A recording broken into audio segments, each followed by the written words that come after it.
Welcome to the fourth episode of Different Aliens We Know Exist, where we delve into the existence of various extraterrestrial beings that have visited or made contact with planet Earth. Just like humanity, extraterrestrial beings can exhibit a spectrum of good or evil. Recognizing this duality is imperative as we delve into confidential UFO files, spiritual medium channels, and close encounters. Imagine a world where icy winds howl relentlessly across vast, snow-covered plains under an eternal twilight sky. This is Amarakotu, the fourth planet of Azaran, where the Kutu make their home. Despite the harshness of its climate, Amarakotu exudes an eerie beauty, with its gleaming futuristic cities rising like crystalline structures amidst the frozen landscape. The cities themselves are marvels of advanced architecture, blending seamlessly with the natural surroundings.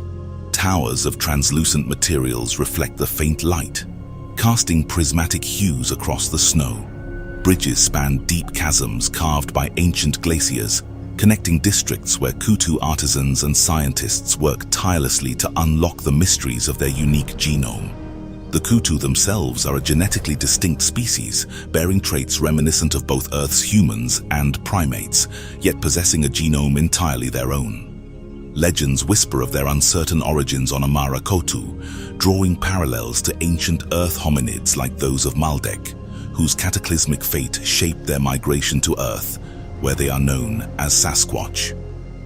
As members of the Galactic Federation, the Kutu are renowned not only for their advanced technology, but also for their unwavering commitment to justice and ethics. They are stalwart defenders of the oppressed, their cities' gleaming spires serving as beacons of hope across the galaxy. Yet, beneath their noble exterior lies a predatory instinct honed through generations of hunting and survival in Amarakotu's unforgiving wilderness. Occasionally gifted with telepathic abilities, the Kutu navigate the complexities of galactic diplomacy with a blend of reserved diplomacy and decisive action in space warfare.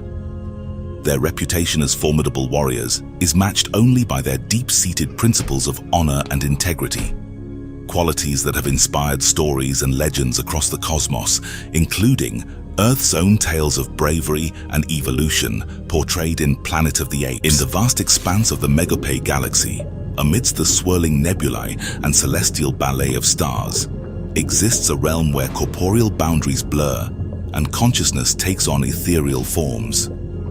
Here, within the Oshiri triple star system, the enigmatic entities known as the Oz transcend traditional concepts of existence. Manifesting as plasmic beings of the 12th density, the Oz are crystalline wisps of light that pulse and shimmer with geometric patterns unseen elsewhere in the cosmos. Their essence dances in intricate formations, radiant with hues of cosmic blues and shimmering silvers, evoking a sense of sublime beauty that defies earthly imagination. The Oz are not bound to planetary bodies like conventional life forms.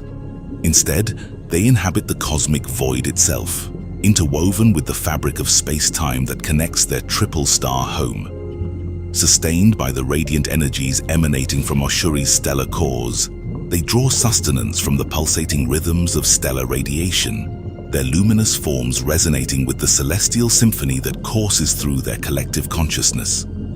Communication among the Oz transcends spoken words or telepathy as understood by humans. It is a communion of thought, a harmonious blending of minds that spans the vast distances between stars. Ideas, emotions, and knowledge flow effortlessly through their interconnected network, fostering a shared understanding that surpasses the limitations of individuality. As esteemed members of the Intergalactic Federation, the Oz are not mere observers of the cosmic dance, but active participants in the pursuit of scientific enlightenment. They have spiritual healing capabilities.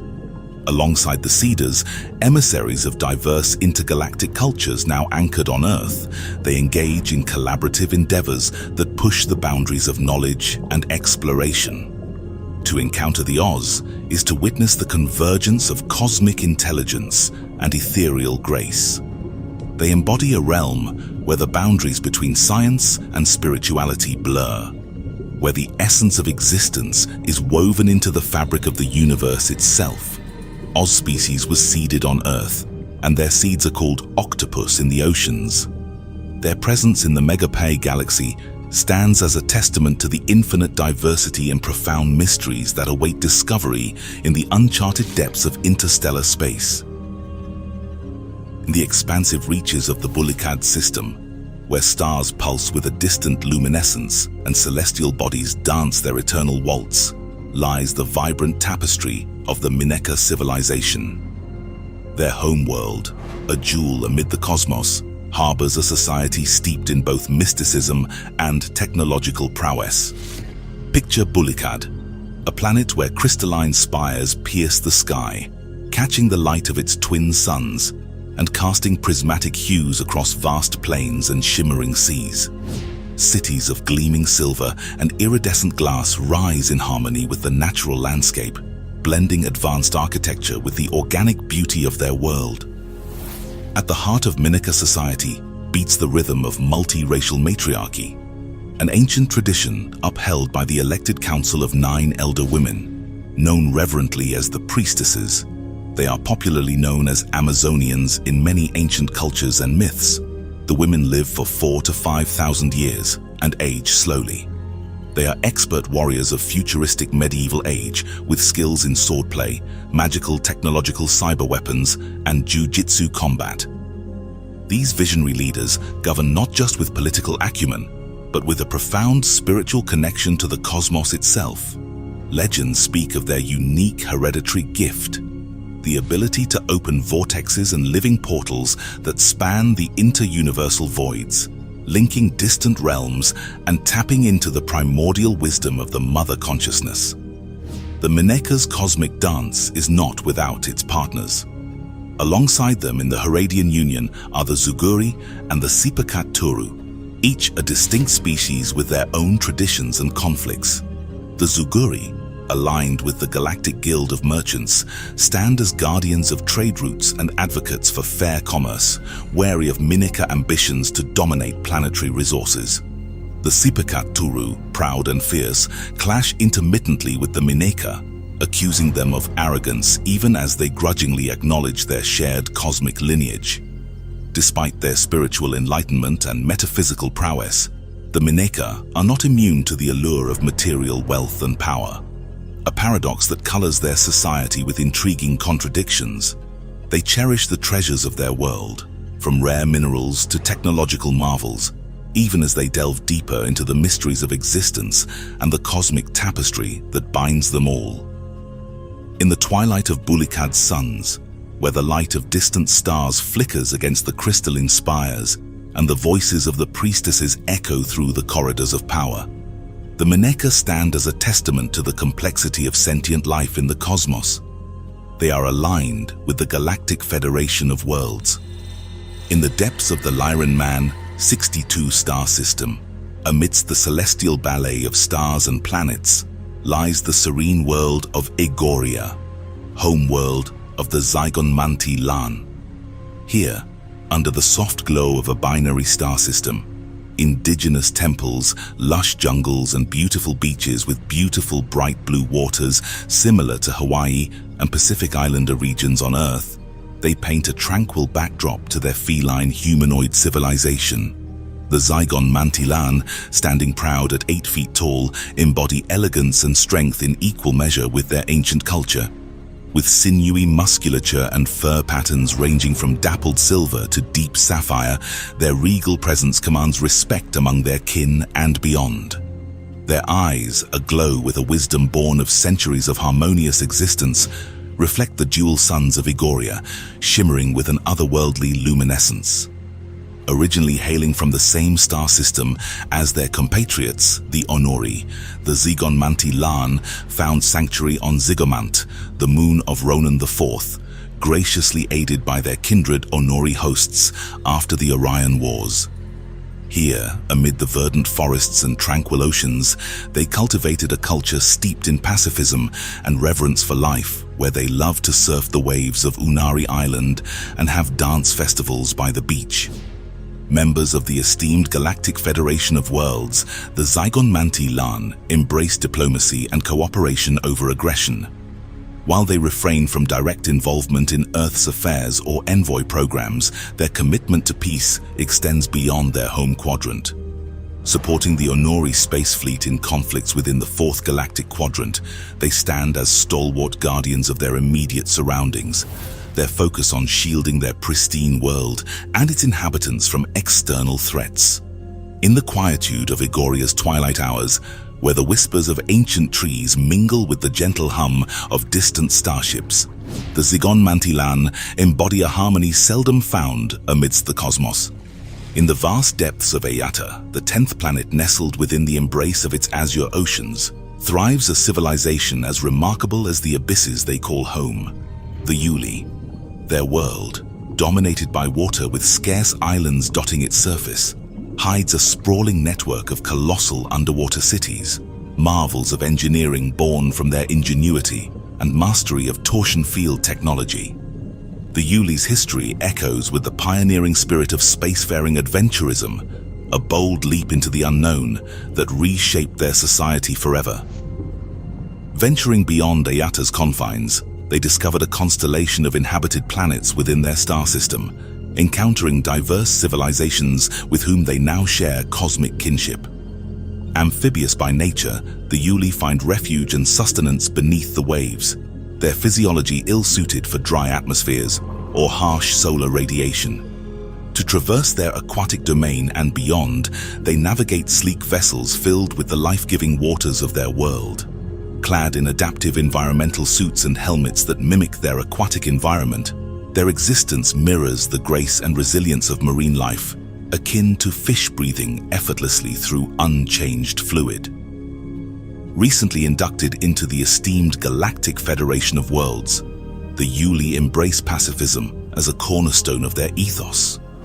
Within the nurturing confines of station motherships, meticulously designed to replicate their native habitat, they find solace and connection to their ancestral roots amid the cosmos. Encountering a Yuli is an experience woven with fascination and wonder. Their eyes, radiant and hypnotic, mirror the depths of their oceanic home, captivating all who meet their gaze.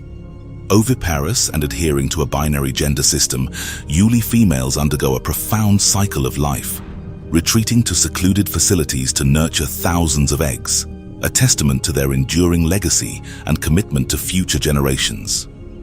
In the expanse of Ayata's azure embrace, where the currents whisper tales of ancient voyages and cosmic kinship, the Yuli thrive, a testament to the boundless ingenuity and unwavering harmony of their aquatic world. In the vast expanse of the Yihili star system, where the yellow glow of a G5 spectral type star casts its intense radiance across harsh and unwelcoming worlds, there exists a beacon of peace and wisdom on the 5th planet, Gas with a species called the Shrug. Gas, a sanctuary amidst inhospitable conditions, sustains life against the odds, nurturing the Shrug, a species known for their tranquil demeanor and deep-rooted spirituality. Proud members of the Galactic Federation of Worlds, the Shrug have extended their benevolent influence far beyond their home planet, establishing harmonious colonies on diverse worlds scattered across multiple star systems. Within the cosmic tapestry of Nataru's galactic diversity, the Shrug are intrinsically linked to the octopod genome, a remarkable humanoid species that spans a spectrum of forms, from cephalopods to ethereal high-density beings akin to those of Andromeda's O. These octopods, renowned for their advanced intellect and disdain for conquest, contribute a rich tapestry of wisdom to the galactic community. The Shrug themselves possess an androgynous nature, a characteristic shared in varying degrees among octopod species. Their reproduction is a marvel of nature, as they internally inseminate eggs released into gel-like fluids abundant in Gas's aqueous landscapes. Following natural cycles, a metabolic transformation dictates periods of rest, guiding Shrug elders into roles of wisdom and guidance within their collective, free from the rigors of space travel and physical exertion. Imposing yet serene in appearance, the Shrug embody a culture steeped in kindness, generosity, and serenity, a testament to their deep spiritual roots and harmonious existence within the cosmos. In the heart of the bustling Vuurta system lies Vaturkat, a planetary jewel renowned across the cosmos for its vibrant life and extraordinary leisure offerings. The Vin, an enigmatic humanoid species, call this dazzling world home, their presence shaping its very essence. Vaturkat pulses with an array of attractions that cater to every whimsical desire of interstellar visitors. From the moment one arrives, the air is filled with the tantalizing aroma of Meritan blue ale, Ulat, poured generously into every glass. Hologram decks shimmer in every building, offering virtual experiences that defy reality. Orbiting stations beckon with themed activities, comedy shows, movie theaters screening the latest cosmic epics about Earth and their daily lives, similar to humans due to their non-advanced technological developments. And theme parks, sports, boasting gravity-defying roller coasters that twist and loop through the stars. Man-made beaches gleam under artificial suns, while leisure facilities scattered across Vaturkat's moons provide havens for relaxation and exhilaration alike. Amusement centers hum with the thrill of games and gaming halls where fortunes are won and lost in the blink of an eye. At the forefront of this spectacular tapestry are the Vin, distinguished not only by their azure-hued skin, grey alien ancestry, but also by elongated skulls adorned with intricate patterns that reflect their advanced intellect, spiritual side, and cultural depth. Their luminescent eyes shimmer with a myriad of emotions, their dual ability to communicate both vocally and telepathically, bridging worlds with ease. Outgoing and adventurous by nature, the Vin revel in the art of entertainment and leisure, their boundless energy fueling the pulse of Vaturkat's ceaseless festivities. Yet amidst the jubilance, a nuanced complexity shadows the Vin. Possessing their own distinct culture and ethics, some among them harbor a talent for deception that rivals even Earthlings. These rogue elements complicate the Galactic Federation's efforts to maintain order, their clandestine activities a thorn in the side of cosmic harmony. Despite these challenges, the Vin's contribution to the galactic cultural mosaic remains profound, their pursuit of pleasure and profit interwoven into the fabric of Vaturkat's allure. In this vibrant cosmos of endless possibilities, where the stars themselves dance to the rhythm of joy and intrigue, the Vin stand as both architects and guardians of a world where leisure and ambition converge in a spectacle that captivates all who dare to explore its luminous depths. In the Fireark system, amidst the radiance of a yellow G8 star, lies the ancient hybrid realm of the Tash.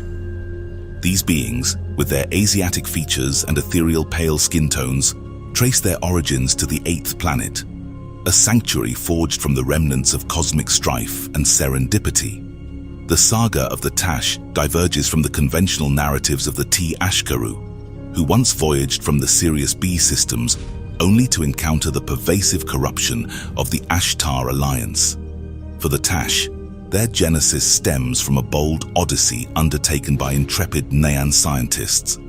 Driven by an insatiable curiosity for resource materials and minerals to amplify their starship's capabilities, they embarked on a mission that fate twisted into an unforeseen encounter with the ruthless Chiakaha Empire. The relentless pursuit of their expedition led to a cataclysmic crash landing on Akrom 8, a desolate frontier where survival seemed a fleeting dream. Yet, against all odds, the resilient Nayan scientists unearthed a haven of fertile grounds and hospitable climes. Here, amidst the verdant embrace of newfound soil, the Tash flourished. Renowned across galaxies for their profound wisdom and ingenuity, the Tash elevate their existence through spiritual enlightenment and technological prowess.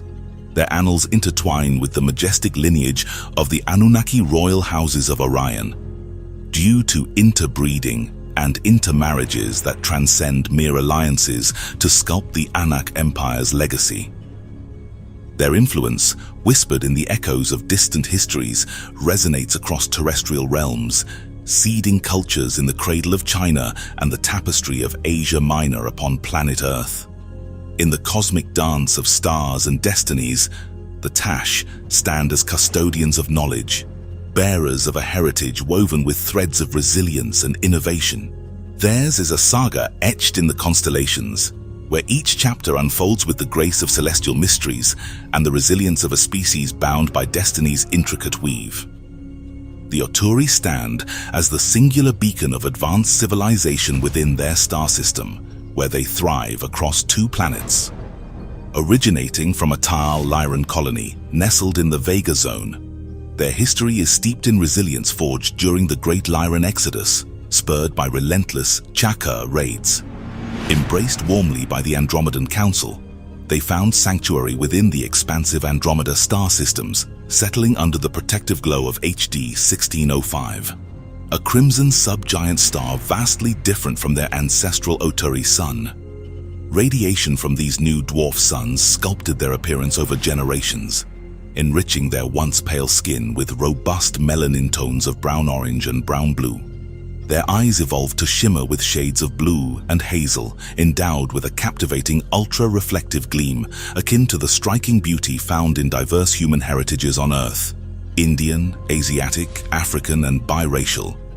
Rooted in a lineage stretching across dimensions within the 3rd physical realm, the Oturi stand as stalwart members of both the Andromedan Council and the Galactic Federation of Worlds. While abstaining from Earth's star-seeded envoy programs, they remain pivotal in the annals of Sol System military campaigns, particularly during the climactic liberation of Sol conflict. Inhabiting their dual planets, the Oturi have cultivated a society marked by cultural richness, technological prowess, and a steadfast commitment to harmony within their cosmic domain. On Shai, the 4th jewel of the Astrakar star system, the Shaial stand as radiant guardians of ancient lineage and advanced consciousness. Descended from a fabled Pleiadian colony of the distant Pegasus galaxy, these towering 7-foot-tall beings possess a mesmerizing allure. Their luminous skin emits a soft glow, ethereal and captivating against the backdrop of their lush, vibrant home world.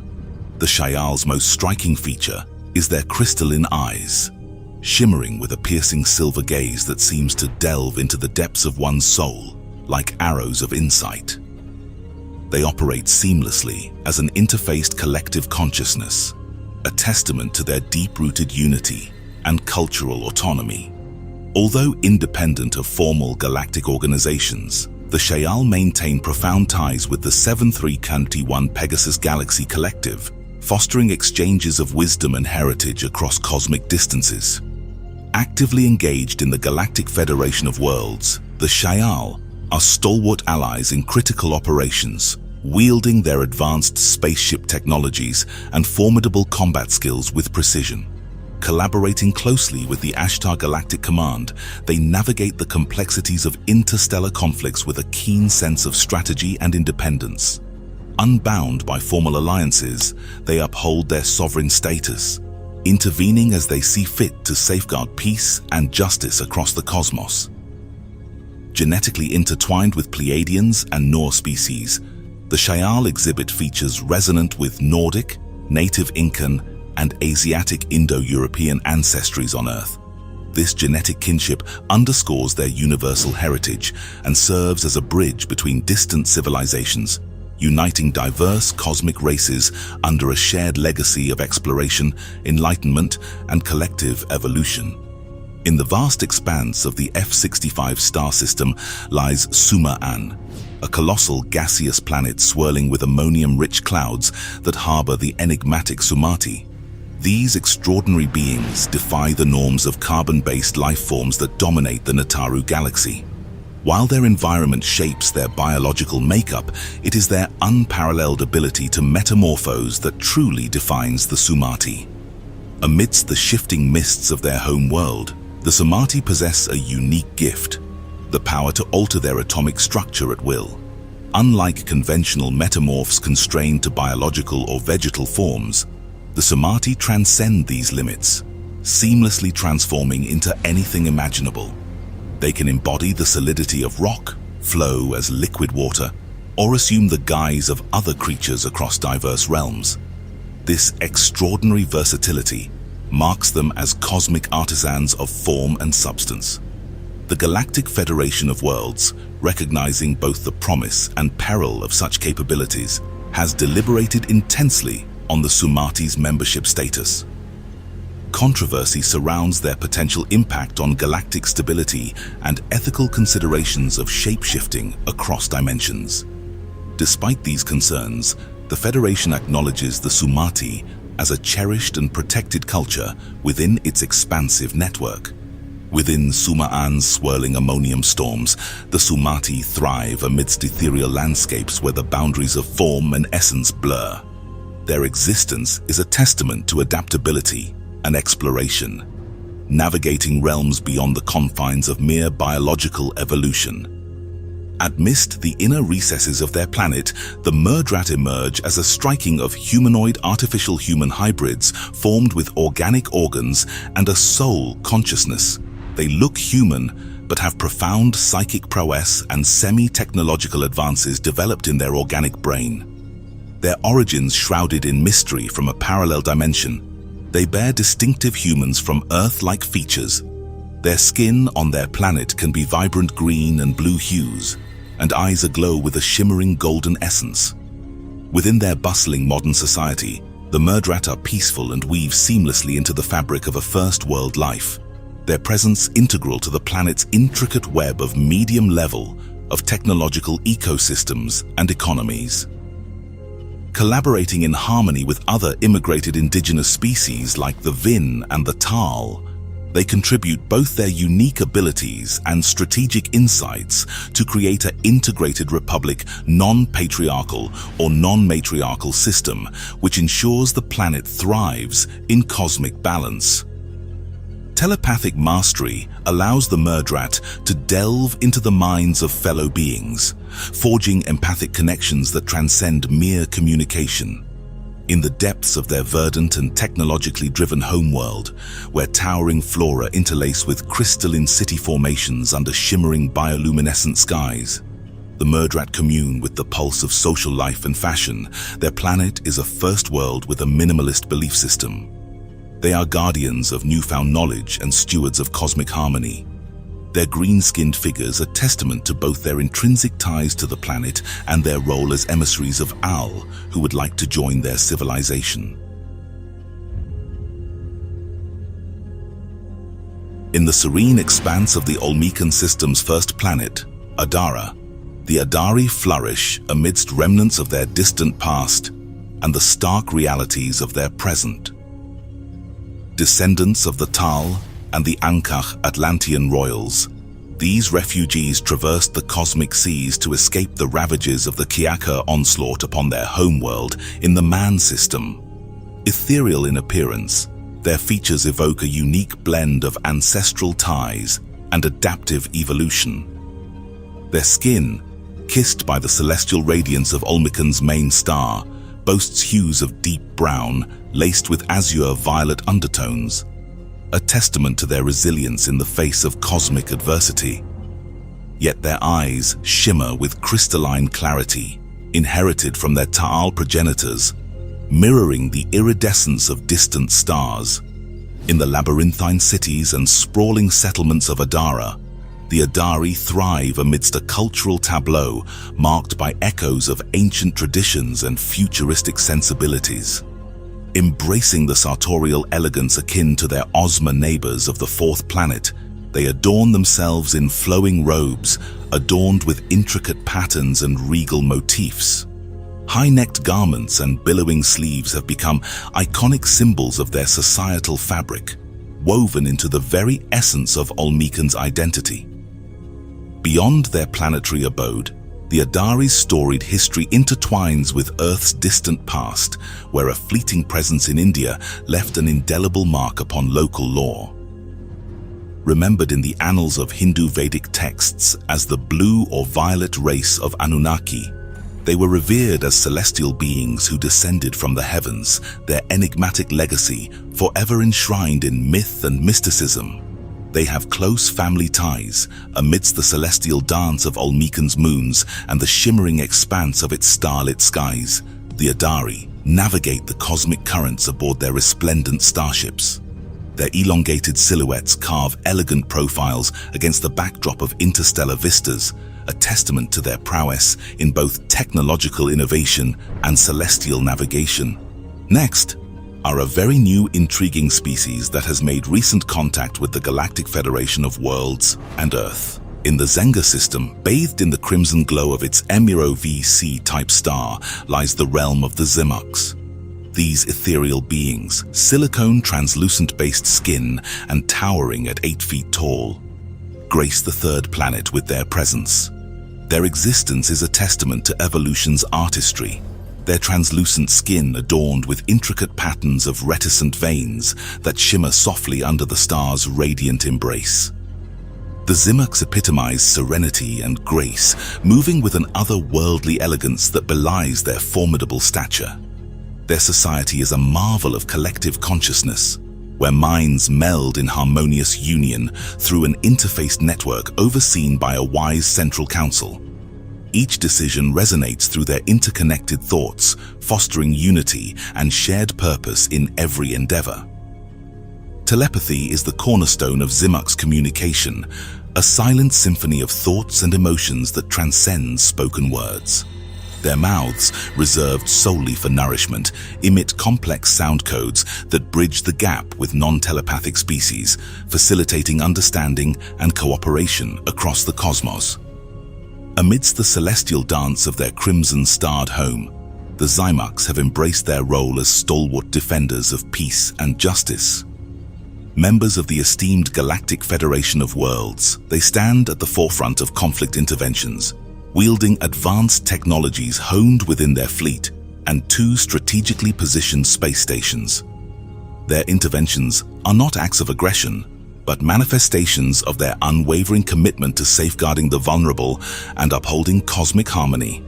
Within the radiant embrace of the Zenga system, the Zimuks thrive as luminous guardians of their world and beyond. In the tranquil orbit of the MA system's second planet, in the gentle hues of its K12V star, resides the Ma-QO species.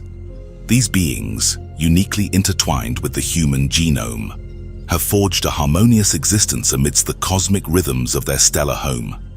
The MA star, varying in shades from orange to red along its main sequence, casts a warm radiance upon the Ma-QO's verdant world. Here, amidst rolling plains and lush forests, they dwell within natural, organic structures that meld seamlessly with the environment. These dwellings, fashioned from materials in perfect symbiosis with their surroundings, reflect the Ma-QO's reverence for nature and their preference for modest living over technological extravagance. Averse to the tumult of spacefaring warfare, the Ma-QO embody a culture of quietude and discretion. They are esteemed members of the Galactic Guild of Merchants, navigating the cosmos with a keen eye for trade and economic prosperity.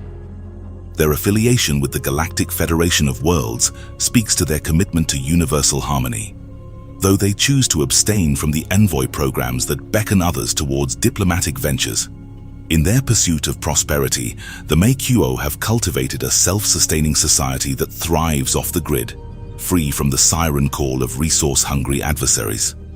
Their planet, shielded by the tranquil allure of its unassuming beauty, has remained untouched by the shadows that sometimes haunt more coveted worlds in the galaxy.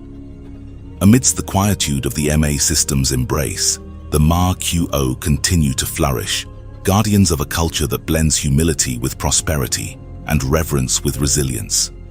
Theirs is a testament to the enduring harmony that can be found when a species embraces the natural rhythms of the cosmos, charting a course guided by balance and respect for all life in the galaxy.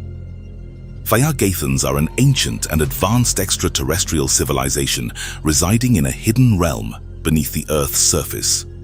This realm is characterized by vast caverns, underground rivers, and expansive biomes teeming with unique flora and fauna, illuminated by a central, radiant core and a second sun that provides warmth and less light than outer Earth, which makes the realm look like a green hue and changes the color appearance of the people who were once Pleiadians and Lemurian colony.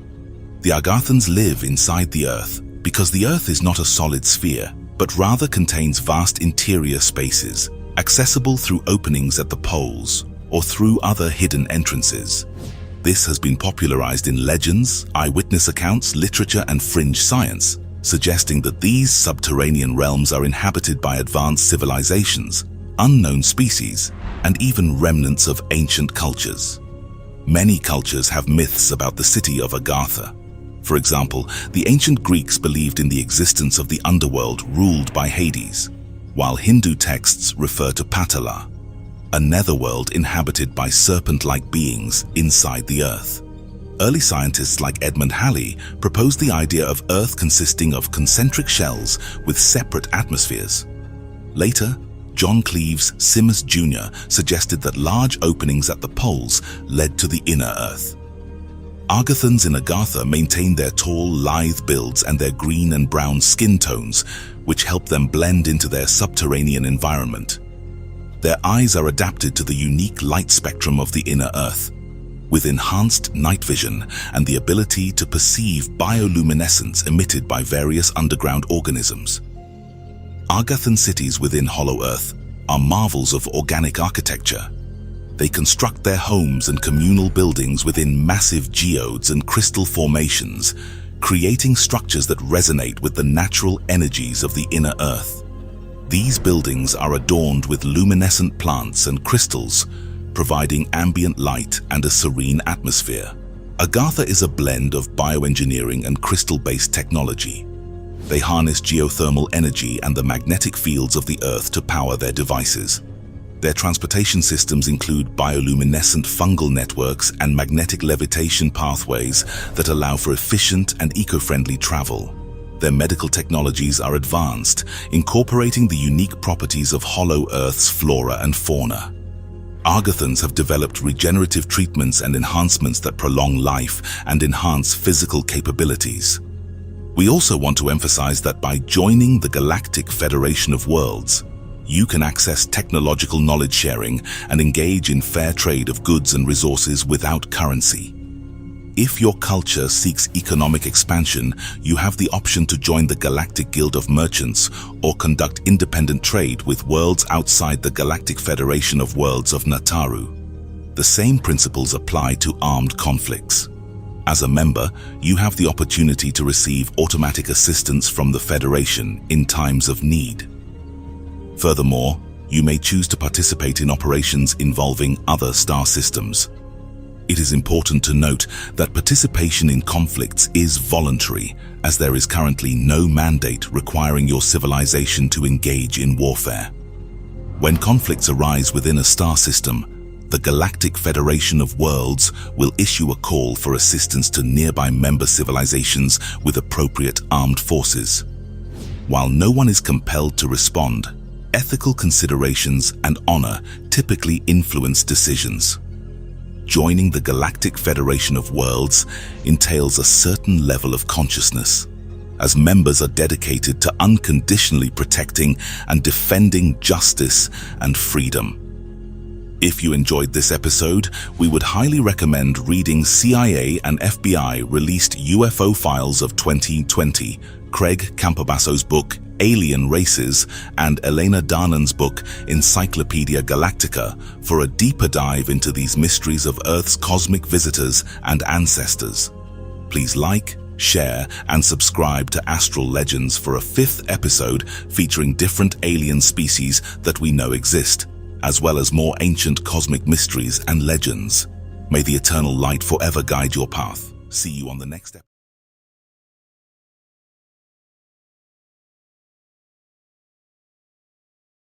Did you know that the Greys, who are the popularly known avatar for aliens or extraterrestrials, are a group of cloned slaves created by the Checker Empire in their genetic breeding programs?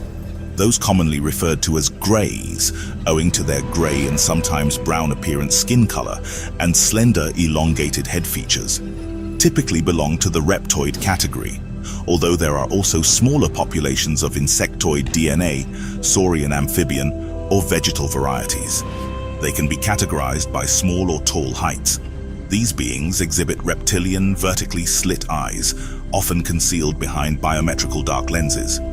A significant portion of Greys are products of genetic engineering, biosynthetic entities, clones, cybernetically enhanced or integrated into human environments on conquered planets. Many of the Grey clones are usually emotionless. Their motives vary widely, with not all being involved in abductions or experimentation, and not all displaying malevolent tendencies like those from the Orion Alliance, exemplified by the Solipsi Rai, a peaceful and benevolent species coerced and enslaved by the Orion and Chakra empires. Unfortunately, the Greys as a whole have garnered a negative reputation, primarily due to their association with reptoids and their penchant for conquest, terrorizing and enslaving various Grey factions. Their technology varies from system to system, but they are interdimensional travelers at the level of Tier 4. Among the myriad races classified as Greys, only 27 are known to visit Earth, with 22 actively engaged for diverse reasons. The story of the Greys goes back to the ancient Orion-Lyran Wars, spanning multiple galaxies millions of years ago. Draconian reptilians engineered various non-plasmic life forms, including Grey clones, where they were initially enslaved by them. Eventually, these clones rebelled against the Draconian reptilians, their creators, sparking conflicts across Orion and Pleiades, leading to significant losses and dispersal among the Grey clone army. Seeking to preserve their genetic lineage, Greys journeyed to Earth, abducting humans to create hybrids, as seen in the Essassani group. Youthful Greys with human-like hair living on a nearby peaceful island planet in the 5th dimension. On their planet, their frequency vibrates at the 5th level. They have a society that has no war, nor death, nor crime, or poverty. They have one group of appointed councils who represent the people. Their planet has a nice temperate changes similar to Earth, however. The oxygen levels are much higher. They believe in growing higher into dimensions and evolving to heal mother consciousness. There are a few who monitor and watch Earth, even communicating to spiritual mediums through frequency vibrations. These beings have human mothers or fathers on Earth and Grey DNA of the Grey clone species. Further distinctions among Greys include the Ainana species, who are known for collaborating with the US government. Next, the peaceful and smiling Ark, and the enslaved Dohu, genetically altered by Orion and Chakra agendas.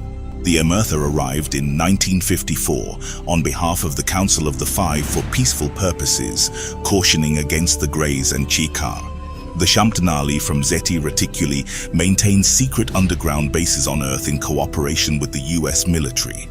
Various factions, such as the Solipsi Rai, have made alliances with empires for technology exchange, often involving humans. They are cloned slave workers, heavily involved in abductions and synthetic life forms. The Ebon race from Orion collaborates with the Cabal and human military. Essassani hybrids live peacefully on a nearby island planet, while Elmanuk from Alnea await Earthlings' awakening. These beings are known to visit Earth interdimensionally and plant high vibrational coding into individuals. Once this coding is implanted inside the skull of the individual, it rearranges the cells and brain for expansion of data and information. This information and data are the keys to unlocking from the Matrix, and the individual will be able to articulate the coding of the Galactic Federation's information to the masses, essentially raising vibrations and channeling chakras. Indugut from Orion have treaties with Earth governments, and the Kili Tokat engage in abductions for food and sexual slave trade. Due to the Anunnaki of Nibiru, many Greys share alien DNA with modern humans, and if you look closely at a person's skull, you can usually see if that shares similar features to Greys, with large frame of skull or receding forehead. Hybrids possess alien genetic coding and alien soul matrix, while rebirths, another form of hybrid, lack a soul matrix and can have human or reptoid genetic coding. Genetic engineering, particularly by the Chakar, results in varying degrees of divergence from human traits, with distinctions evident in the eyes, a hallmark of their races. The Chakar employ Grey clones for experiments, including extreme human pain thresholds and soul extraction, often facilitated in North America. The other classified experiments in Area 51 include testing on humans to help the Greys with procreation for hybrid species to live on the planet Essassani. In exchange, the nations get advanced technology. They have bases in Antarctica alongside many other extraterrestrial races. They are everywhere in society, either by using a cloaking technology or living underground in hollow Earth. Notable encounters, like the Roswell incident of 1947 and the Betty and Barney Hill abduction in 1961, offer insights into their telepathic and telekinetic abilities and their affiliation with the Zeta Reticuli star system. Since this date, there have been countless UFO encounters that have been recorded and hidden from the public's knowledge, and thankfully, due to the Fair Information Act, records have now been declassified but not publicized or promoted to media. Either for the public's own good or more malicious reasons, it is certain that the Greys' presence are here to stay.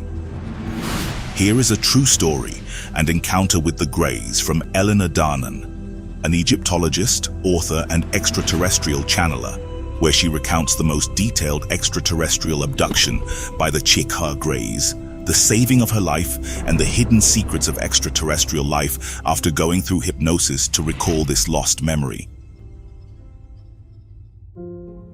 I was now 9 years old with my granny and my younger sister. We were admiring the starry sky by the bedroom window. The UFO changed colour and shot off, zigzagging at a tremendous speed. But it came back that night. 2 of them appeared in my bedroom that night in total silence, smoothly, cunningly, and they seized me. They took me by my arms. Their fingers hurt and bruised my flesh. I was unable to speak, shout, or move. I tried to fight them, but they were holding me strong, and then the whole room started spinning, and I realised they were taking me through a vortex of lights and colours. I was thrown onto a cold, hard floor. This new place was dark and freezing cold. I started crying, so they squeezed my forearm harder. It hurt so much. Sobs dried in my throat. I could see they were not like the ones who took me when I was a baby. These ones looked different, slightly taller, with a wider skull and these big almond-shaped obsidian eyes. They were glossy black suits like vinyl. They were cold, emotionless, and they dragged me onto a narrow medical table. I noticed glowing machines around it. They tied me by the ankles, forearms, and neck. Why were they doing to me? They removed my clothes fast and mechanically. There were low, screechy sound resembling a dentist drill approaching my head. The alien being behind me grabbed my chin to main my head still and straight, and with the drill, inserted something in my skull. Now, they were looking between my legs. I could not move, my nervous system paralysed. They moved very fast, as if they were in a hurry. One of them put large straps around my wrists, and when tightened them, I could feel the sharp pain being caused to the flesh of my wrists. There were thin wires coming out of these straps, connecting to some devices on the side, and it seemed to me there was liquid passing through these tiny needles into my blood. It was a cold, freezing liquid, and my whole body shivered. They inserted something in my private parts with a long, metallic object. The metal was so cold, but the excruciating device was like a burning fire. I could see a light glowing under the skin of my belly. They acted very fast. Their moves were so weirdly mechanical. I was bleeding now, because I could feel the hot liquid pouring out of my womb. They had no consideration. I was just like a piece of meat. They think we have no soul, that we are so inferior to them. They spoke to each other, but it was not a language. It was more like sounds, crackling, creaking, insectoid sounds. They started to yell louder and with more agitation. Something was wrong. Another one appeared on the right. He was like them, but seemed slightly different. He was bigger and more expressive, as if he was a real person, and the others some sort of robots, or clones, or organic machines. This big one seemed worried and angry. 2 of them left the room, and this big one started urging the 2 who stayed to hastily remove my ties. The straps left bleeding triangular marks on my wrists. They needed to be quick quick, and suddenly there was this big light and the whole structure trembled. I could not move, and it was terrifying. The walls, the ground, everything trembled again, and violent vibrations shook the entire ship. They were not happy with that at all. The bigger grey creature, who seemed to be their supervisor, shouted orders in his weird language, while sounds and lightnings behind the other side of the door were getting louder. Now, I could hear shouts of human voices. The two small greys were confused, and their chief seemed furious. He pulled from his shouting again, and the door brutally exploded. I was so scared. What was going on? I couldn't move. Two tall men in spacesuits rushed in, wearing helmets. I couldn't see their faces because of the light's reflection and the smoke. A fight with some sort of laser guns engaged, and one of the men lifted the taller grey who seemed in charge. Then he strangled him to death. All the other ones were shot in the head. The same man who had strangled to death the captain of the grey beings lifted me from the table in his arms. My body was not responding, and I was feeling cold, so cold. I could not see their faces due to reflections of the glass helmets. There were flashes of light again coming from the hole in the wall, left by the blast of the explosion. The men rushed with me through it, moving in a hurry. All I could see was the spacesuit of my rescuer and feel its cold plastic material. There was a buzzing, blinding blue light, and then we rushed into an airlock. It was very strange because I could see the stars around us, but we were inside some corridor. It seemed like we were suddenly in a different ship. They rushed into a room bathed with bright light and laid me down on a table that lifted from the floor. It was warm in here. I was feeling safe. There was a woman in that room. She didn't wear a spacesuit, and she was beautiful, with straight blonde hair and vibrant, huge green eyes. She wore a skin-tight blue suit, slightly glistening in the artificial light, and her body was slim and harmonious. She was looking at me with concern, and I could feel tension emanating from her. After they laid me on this bench, the men removed their helmets, but I still couldn't see their faces because they were out of my vision. Nonetheless, I had time to notice they were blonde like her, tall and athletic. The woman rapidly cleaned the blood off my tiny body. I let her proceed while releasing my fear, letting go of all tensions and stress. The man who saved my life removed his spacesuit's jacket and covered me with it. It felt so warm. He had wavy hair and the other one long and straight hair. I felt one of men's hands pressing my leg and saying few words in a strange language. I was now in good hands, I knew it. These people had rescued me. There was agitation in the room. The woman was feeling nervous, and the sense of emergency was filling the air stressfully. The gracious woman leaned over me gently, grabbed my face between her hands. She spoke to me in a strange and harmonious language which I couldn't understand, but it seemed I could feel it, that she tried to calm me down. The two men had stepped back and she laid her hands on my shoulders. Her energy felt warm and soothing and poured inside of my tiny body, like a delightful waterfall of calmness. This was my first contact with Myra, the mysterious and mesmerizing alien lady who had looked after me all my life besides Thor Han. Their expressions were concerned and grave, and I could see shadows of worry on the lady's pristine face. Her eyes were truly fascinating. They had this crystalline emerald spark. She was smaller than the two other men and had high, prominent cheekbones on a triangular face with a narrow chin. It seemed to me that she was from a different race than the two other ones, as her face structure was dissimilar to her companions. She obviously was of a smaller species. I would also learn later that I was right to think so. These two handsome men were from the Pleiades, and she was from the Sirius B system, all three of them, despite their non-terrestrial origin. Their eyes were wider proportionally to ours, and with a metallic luminosity to them. They had high cheekbones and their bodies looked very fit. I couldn't see where the men had gone to, but I could hear and sense them in the room. Still, my body wasn't responding to my will. I guess the product I'd been injected with needed to dissolve, and then I fell into deeper sleep.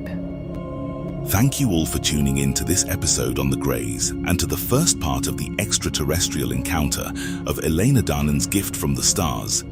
This book can be purchased on Amazon. Stay tuned for the next episode and let us know your thoughts on the Greys. Can humanity place full trust in them? Who serves as Elena's guardian against these beings?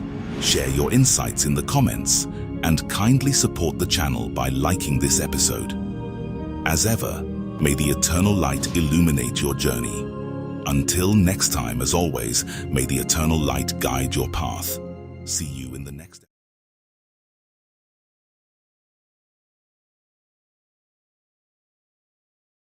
Did you know Jesus of Nazareth's real name is Yeshua?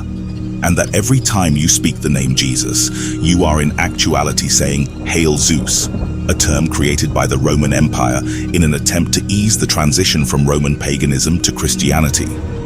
The true name of the man and Messiah we know as Jesus is Yeshua, translating to Joshua in Hebrew.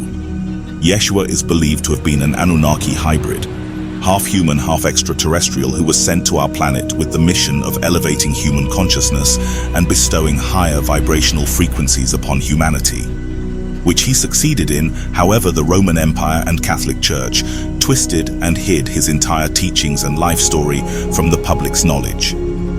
This intriguing narrative is drawn from ancient Gnostic Christian texts, such as the Gospel of the Holy 12 and the Nag Hammadi, which were excluded from the canonical Bible by the Vatican. According to these texts, Jesus embarked on a remarkable journey during his formative years to Egypt, India, and Tibet. At the tender age of 12, he ventured to the pyramids of Giza in the company of his mother, Mary, to become an initiate of the ancient Egyptian mystery schools. From there, he voyaged to distant eastern lands like India and Tibet, where he acquired knowledge of reincarnation, cosmic spirituality, and the art of Reiki healing. The prophecy of his birth was delivered by extraterrestrial beings that were really Anunnaki aliens, but mistaken as angelic angels of God, possessing advanced technology, including a flight machine that looked like wings and bright glowing armor which appeared godlike to our ancient ancestors. Our ancestors lacked the vocabulary to describe advanced aliens or spacecrafts. It is prominent to know any time a highly advanced species contacts a lower advanced species, the lower advanced species will deify that species. In biblical text, the angel Gabriel was sent by God to a town in Galilee called Nazareth, to a virgin engaged to a man whose name was Joseph, of the house of David. The virgin's name was Mary, and he came to her and said, "Greetings, Mary, do not be afraid. You have found favor with God. You are to become a mother and have a son. He will be great. He will be called the Son of the Most High."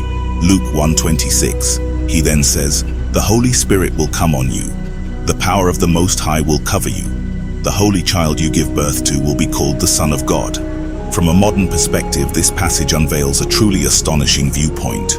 When the angel Gabriel appeared to Mary and conveyed the concept of virgin conception, it may not have been a result of a divine intervention, but rather a process of artificial insemination or vitrofertilization, which is a type of fertility treatment where eggs are combined with sperm outside of your body in a laboratory. In the Gospel of the Holy 12, Mary's mother, whose name was Elizabeth, was a virgin birth, as well, meaning the same process of in vitro fertilization was used with Jesus' grandmother in ancient times. This notion draws parallels with the ancient Sumerian Babylonian tablets, where Isis, also known as Ninhursag, utilizes similar genetic methods to birth the first Homo sapiens sapien Adam. This is all advanced science and technology being used in ancient times, disguised as magic or godly power. Within this intriguing framework, it is theorized that Yeshua, also known as Jesus, emerges as an extraordinary hybrid, blending genetic material from both unspecified Anunnaki forebears and his human lineage through Mary. This concept potentially sheds light on the accounts found in the Nag Hammadi texts, where Jesus is described as marrying and having offspring, potentially contributing to the perpetuation of the Merovingian bloodline, which endures till this day. To truly fathom the enigmatic years and unanswered questions surrounding Yeshua, we must journey back in time, roughly 3 decades prior to his birth, to the tumultuous terrain of Judea and ancient Israel. Here, a land oppressed by the formidable grip of the Roman Empire, the Jewish community viewed the Romans as foreign oppressors. King Herod, a mere figurehead installed by Emperor Augustus, was charged with upholding Roman rule. Yet the whispers of a Messiah, a deliverer destined to free the Jewish people from Roman subjugation, echoed across the region. Many vied for this revered title. Among the many was a rebellious slave named Simon of Perea, whose tragic end of being killed and not surviving cast an even larger shadow of hopelessness 3 decades prior to the arrival of Yeshua, also known as Jesus. At the age of 12, following a profound conversation with rabbis, Yeshua and his mother embarked on a journey to Egypt. Their purpose was to facilitate Jesus' initiation into the ancient Egyptian mystery schools, which boasted a legacy stretching back 30,000 years before his era. The mysteries contained therein transcended earthly and cosmic boundaries. Initiates purportedly gained the ability to levitate, manipulate fire, exist underwater, withstand extreme pressure, endure injuries without harm, glimpse into the past and future, become invisible, and heal illnesses. They held the key to altering the natural order and harnessing divine attributes. The core teaching of these mystery schools revolved around the revelation that death was but an illusion, and immortality was not only attainable, but also an inherent aspect of human existence. Initiates were said to have lived, died, and been reborn within a single lifetime. This concept, rooted in the Egyptian mystery schools, resonates with the principles and ways of the Jedi Knights from the movie series Star Wars.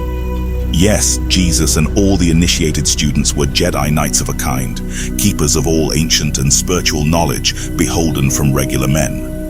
The Egyptian mystery schools were legendary, shrouded in secrecy and known to be the crucible of enlightenment and defenders of light. Many had attempted to enter and learn the ancient secrets.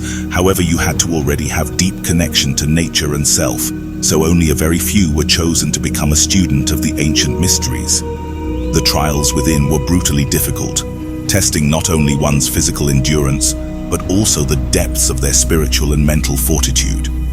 With unwavering determination, Jesus embarked on his journey into the heart of these ancient mysteries. He walked barefoot through the desert, a lone figure guided by the North Star. Along the way, he encountered wandering ascetics and wise sages who shared their wisdom and prepared him for the trials that lay ahead. Upon reaching the ancient temples and sites of the mystery schools, Jesus was met by the stern gaze of the gatekeeper, an elderly Egyptian sage with eyes that seemed to pierce into the very soul. Without a word, the gatekeeper led Jesus through the colossal temples into a world hidden from the common eye. Inside, the schools were a labyrinth of dimly lit corridors, each leading to a different chamber of enlightenment. In one chamber, Jesus was immersed in scorching heat, forced to endure until he found the coolness of inner peace within himself. In another, he faced illusions and mirages that sought to distract him from his path. But Jesus, with his unwavering faith, saw through these illusions and pressed on. The most harrowing trial of all awaited him in the chamber of reflection. There, he was confronted with his deepest fears, doubts, and the allure of power and temptation. It was a battle of the soul, a test of whether he would remain true to his divine purpose or succumb to the darkness of his ego that lurked within every human heart. For months to years, Jesus wrestled with his inner demons, his body emaciated, his spirit bruised, but his faith unbroken. In the end, he emerged from the chamber of reflection, radiant and transformed. He had conquered the trials, and in doing so, he had become a spiritual messiah of Christ consciousness. According to the Gnostic Gospels, Yeshua's last and final test of initiation was the ceremonial crucifixion inside the pyramids of Giza, a stark departure from the brutal crucifixion traditionally associated with him in his later years. It was a test of consciousness control, where Yeshua, through breath control and meditation, entered a cataleptic state. His heart ceased to beat, his breath stopped. And so we come back to the exemplar known as Jesus the Christ, who is said in Revelations 11:8 to have been crucified in Egypt. Revelations 11:8 reads, And their dead bodies shall lie in the street of the great city, which spiritually is called Sodom and Egypt, where also our Lord was crucified. After these transformative experiences he had in Egypt, Yeshua's early years' journey continued. His next quest led him through the arid deserts of the Middle East and into the vibrant bazaars of ancient Persia. Guided by the North Star and an inner compass that never wavered, Jesus ventured further eastward, arriving at the sacred banks of the Ganges River in India. In India, he encountered sages and mystics who held the keys to profound spiritual knowledge. Jesus immersed himself in their teachings, absorbing the wisdom of yoga, meditation, and the intricate energies that flowed through the universe. Yet, he felt a deeper calling, a whisper from the mountains of Tibet, where ancient secrets awaited. Leaving behind the bustling streets of India, Jesus embarked on a treacherous journey through the towering peaks of the Himalayas. His path was fraught with peril, but his determination was unshakable. Finally, he arrived at a remote Tibetan monastery, nestled among the snow-capped mountains. Inside the monastery, ancient monks, their faces etched with the wisdom of millennia, welcomed him. They recognized Jesus' spiritual potency, and their eyes spoke of a shared purpose that transcended language. Through meditation and contemplation, Jesus learned the art of Reiki healing from the monks. The monks taught him to channel the universal life force energy, known as Ki or Chi, through his hands. They showed him how to harmonize the body's energy centers with Kundalini healing and chakras. Then also how to send healing vibrations to those in need and channel connections to manifest physical food, wine and water under command of his mind and tongue. Under their guidance and his unfathomable focus, Jesus honed his abilities, knowing that he was truly a Son of God and Christ in the flesh, which Christ is enlightenment and awareness of self that any being can achieve, becoming an immortal mortal from Christ consciousness.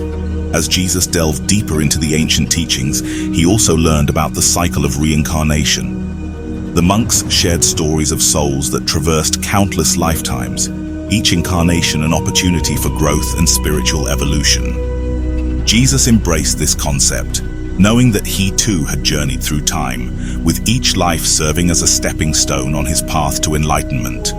Years passed, and Jesus' time in Tibet drew to a close. The monks, who had become his spiritual brothers, bidded him farewell. Leaving Tibet, Jesus returned to the lands of the Middle East, carrying with him the profound knowledge of Reiki healing and the wisdom of reincarnation which he introduced to the people of Judea. He began his ministry not only as a spiritual leader, but also as a healer, using his hands to channel the healing energies he had mastered in India and Tibet. Throughout his life, Jesus shared his teachings of love, compassion, and healing, and his profound understanding of the interconnections of all beings.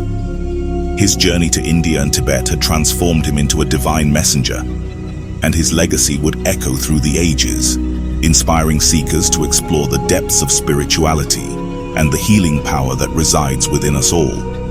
Remarkably, these unconventional claims find support in historical accounts. In the late 19th century, a Russian doctor named Nicholas Notovich embarked on extensive travels through India, Tibet, and Afghanistan. At the Tibetan Buddhist monastery of Hemis, he stumbled upon a document titled The Life of Saint Isa. This document narrates the story of a young man named Yeshua, born in Israel, who was considered the Son of God by Vedic scholars. From the ages of 20 to 29, Yeshua was educated in Buddhist texts. This newfound knowledge aligns with the concept of the three wise men and suggests that Yeshua traveled to India at the age of 18, where he learned and taught as a Buddhist. This narrative gains further credibility from the Gospel of Thomas, a text excluded from the modern Bible. It reveals Yeshua's profound spiritual teachings alongside his Buddhist and Hindu-like beliefs, emphasizing the inner journey to self-discovery and the recognition of the immortal spirit within. Gospel of Thomas says these are the actual sayings of Jesus. The first three passages of the Gospel reads, "And he said, whoever finds the interpretation of these sayings will not experience death." Jesus said, "Let him who seeks continue seeking until he finds. When he finds, he will become troubled." When he becomes troubled, he will be astonished, and he will rule over the all. Jesus said, "If those who lead you say to you, 'See, the kingdom is in the sky,' then the birds of the sky will precede you. If they say to you, 'It is in the sea,' then the fish will precede you. Rather, the kingdom is inside of you, and it is outside of you. When you come to know yourselves, then you will become known, and you will realize that it is you who are the sons of the living Father. But if you will not know yourselves, you dwell in poverty, and it is you who are that poverty." After 2 decades of exploration, Yeshua returned to Jerusalem to share his teachings and become the Savior and Messiah to his people.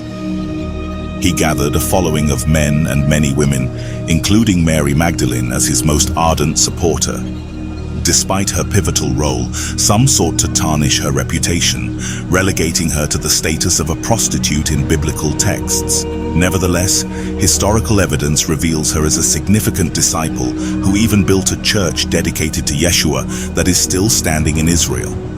An intriguing cultural context arises when we consider that Jewish rabbis were traditionally required to marry to better understand the human experience.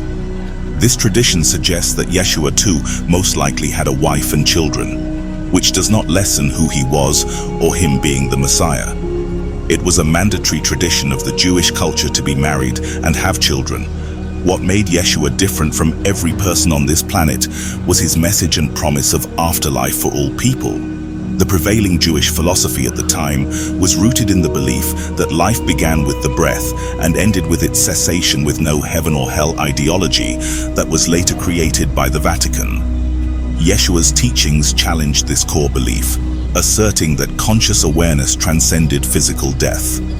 This heretical notion threatened the very foundations of Judaism and contributed to Yeshua's characterization as a religious revolutionary, ultimately leading to his crucifixion. In essence, Yeshua's crucifixion, as depicted in this unconventional narrative, was a conscious act to demonstrate the immortality of the human spirit. This act aimed to unite Jewish beliefs with those of other cultures, recognizing the persistence of conscious awareness beyond the physical realm. The second crucifixion of Jesus Christ is one of the most profound and debated events in human history, and it has been portrayed differently in various biblical accounts. While the New Testament Gospels of Matthew, Mark, Luke, and John offer slightly varying alternative endings in many different translations on the crucifixion. However, some historical and theoretical discussions have arisen over the years, exploring the possibility that Jesus may have survived the crucifixion. In the ancient city of Jerusalem, during a time of great tension and political unrest, Jesus stood before the Roman governor, Pontius Pilate. The room was dimly lit, and the air was thick with anticipation as Pilate questioned this enigmatic Messiah from Galilee. Pilate, a shrewd and pragmatic ruler, was intrigued by the claims surrounding Jesus. Many had hailed him as a king, and yet his demeanor and message were unlike any earthly monarch. Pilate, seeking to understand the nature of Jesus' kingdom, asked him, "Are you the king of the Jews?" With calm and unwavering conviction, Jesus replied, "My kingdom is not of this world. If it were, my servants would fight to prevent my arrest by the Jewish leaders. But now my kingdom is from another place." John 18:36. Pilate furrowed his brow, puzzled by this response. He had expected a straightforward answer, but Jesus spoke of a kingdom that transcended the earthly realm. Sensing Pilate's confusion, Jesus continued, "You say that I am a king. In fact, the reason I was born and came into the world is to testify to the truth. Everyone on the side of truth listens to me." This statement by Yeshua, also known as Jesus, can be interpreted as his heritage was royal from another world or planet, and he was sent here to transcend mankind's consciousness the best he could for the time period he lived in. Later in the Gospel of Matthew, Jesus is described as being crucified and later buried in a tomb, with no suggestion of an alternative ending. Similarly, the Gospel of Mark, which was written 300 years later, tells the story of Jesus' crucifixion and the followers seeing his tomb empty and eventually seeing him later revived from death with no wounds. However, the oldest original translation from Aramaic to Greek of the Dead Sea Scrolls, which the scribes referenced. The story tells an unfinished story of the women disciples walking to the tomb and nothing else. This leaving no clarification on what really happened after Yeshua's burial, and the scribes had to finish their story on their own with their writing prowess. One theory is that Jesus may have experienced a form of suspended animation on the cross, resembling a deep coma. In this state, his vital signs could have become so weak that onlookers mistakenly assumed him to be dead. After being taken down from the cross and placed in a cool tomb, he could have been easily revived by angels who were really Anunnaki extraterrestrials and could have revived him in a technological rejuvenation chamber, which can heal wounds and revive you from a deathly state.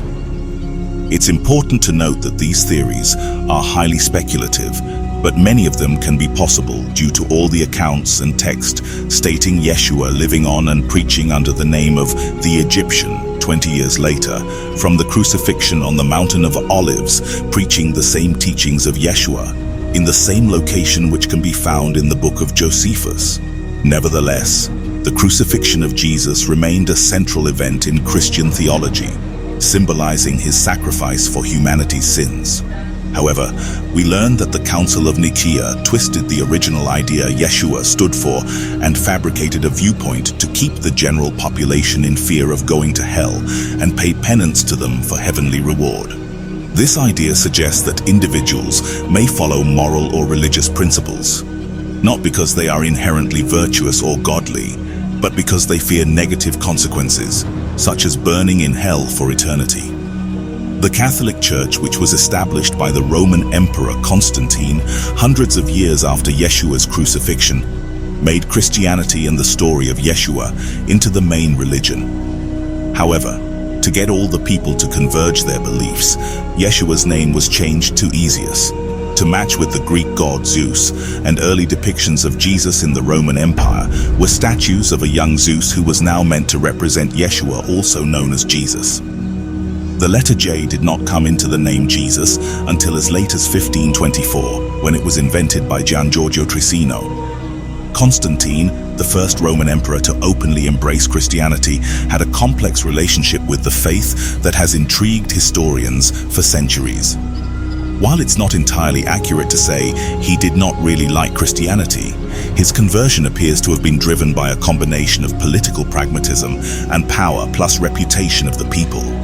In the early 4th century, as Constantine sought to unify the vast Roman Empire, he recognized the potential benefits of a single, unifying religion. Christianity, with its growing popularity, offered a compelling opportunity.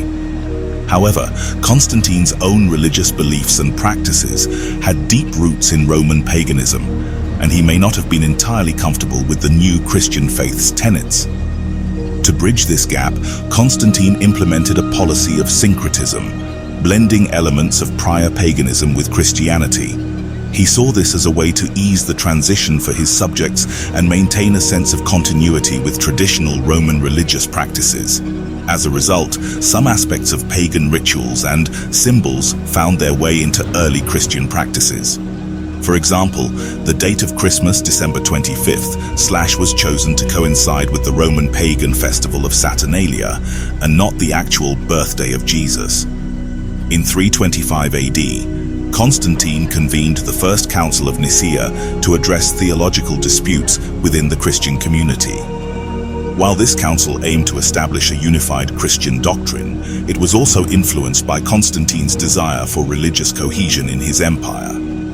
The Nicene Creed, formulated during this council, helped standardize Christian beliefs all into one book by utilizating ancient Sumerian tablets and many other ancient tablets to create a story and guideline for mankind.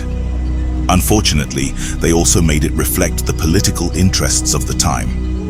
In essence, Constantine's embrace of Christianity was multifaceted. It served both his political agenda of unifying the empire and his personal beliefs, which were likely influenced by his upbringing in a pagan Roman world. His efforts to merge pagan traditions with Christianity were not uncommon during this period of transition, and they left a lasting imprint on the development of Christian rituals and symbolism. Constantine's legacy as the Christian emperor remains a complex chapter in the history of the faith, illustrating the interplay between Jesus and religion in ancient times. Despite the Roman Empire's claim to represent Yeshua's teachings, Yeshua's enduring impact extends far beyond the confines of religious boundaries. He emerges as a deeply significant spiritual icon, challenging established beliefs and offering humanity the hope of reaching a higher state of spiritual being and the true ideology of the Creator of all and not the false God of the Bible. Whether you regard Yeshua as the one and only Messiah, an extraterrestrial hybrid with connections to the Anunnaki, or as an exemplar of enlightenment attainable by all in the form of Christ consciousness, his narrative continues to serve as a wellspring of inspiration and a catalyst for profound introspection. His life and testament beckons us to delve into the enigmatic facets of existence and explore the boundless potential inherent within the human soul. Regrettably, the teachings and principles associated with Yeshua have undergone transformations due to the Council of Nicaea and the influence of the Roman Empire. If Yeshua was here now, he would definitely have angst towards the Vatican from the dogma of religion they created off his name and teachings. If you like this video, please like, share and subscribe to Astral Legends on YouTube for more ancient myths and legends. May the light forever go.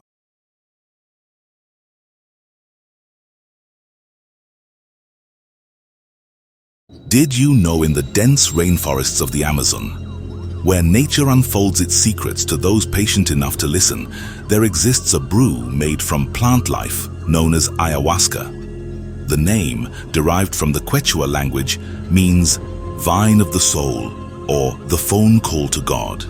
Ayahuasca was not only just an ancient brew of our ancestors, but a bridge to the ethereal realm and dimensions, a key to unlock the whispers of our reality, speak with ancestors and the mother goddess of the multiverse, and most importantly, a mirror to one's innermost self and mission on this earth. After ingesting ayahuasca in the form of a brewed potion under the guidance of a shaman, the DMT within your system will activate your pineal gland, facilitating the automatic release of your spirit from your physical body. This departure will lead you to a specific astral realm, where you will encounter vivid colors and visuals that are beyond human perception. It is often reported that in this ethereal domain, Mother Gaia may manifest herself, appearing either as a woman or a tiger, depending on one's individual experience. Within this otherworldly realm, you will find answers to the profound questions that have occupied your thoughts throughout your life. These revelations will be conveyed in a unique manner intrinsic to the spirit realm. Additionally, you will encounter various entities, some of which radiate positivity, while others may exude negativity. This environment will also offer glimpses into your own life, highlighting areas that require transformation for the betterment of your soul. It is here that you will confront what many refer to as their inner demons, ultimately enabling you to address and resolve them once and for all. Ayahuasca has been a part of South American indigenous culture for millennia. Historians believe the practice of drinking ayahuasca date back over 5,000 years ago, as ceramic vessels from ancient Ecuadorian tribes depict its ceremonial consumption. For the indigenous people of the Amazon, ayahuasca is more than a sacrament. It's a teacher, healer, and guide to the universe's deepest mysteries. The preparation and consumption of this brew is sacred, entrusted to spiritual shamans or ayahuasqueros, who act as mediators between the spiritual world and our earthly realm. The shaman plays a divine role as a physical incarnation of your spiritual guide, whose ancestors were said to have been trained in the brewing of this mixture and the ritualistic act of guiding souls by ancient extraterrestrials that visited the Earth long ago. The brew's primary ingredients are the Banisteriopsis carpi vine and the leaves of the Psychotria viridis plant. The vine provides the MAO inhibitors necessary for the DMT in the leaves to become orally active. Under the watchful eye of the shaman, these ingredients are cleaned, pounded and boiled together in water for hours or even days, resulting in a thick, bitter-tasting brown liquid. Though ayahuasca was traditionally used for religious and spiritual purposes by specific populations, it has recently gained global recognition. Many now seek its potential to open their minds, heal from past traumas, or simply experience a profound journey unlike any of the human experiences. While some religious groups may view the ayahuasca plant as malevolent or unholy, it's important to recognize that humans have been conditioned over time to fear and distance themselves from Mother Earth. This fear and disconnection diminish our connection to the very planet that sustains us, which the Creator of all universes created.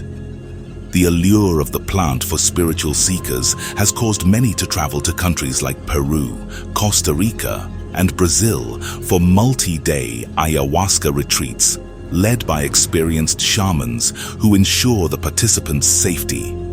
However, approach these principles with caution. The surge in popularity of the ayahuasca experience has led some individuals in various countries to exploit believers, deceiving any tourist in search of the ayahuasca journey.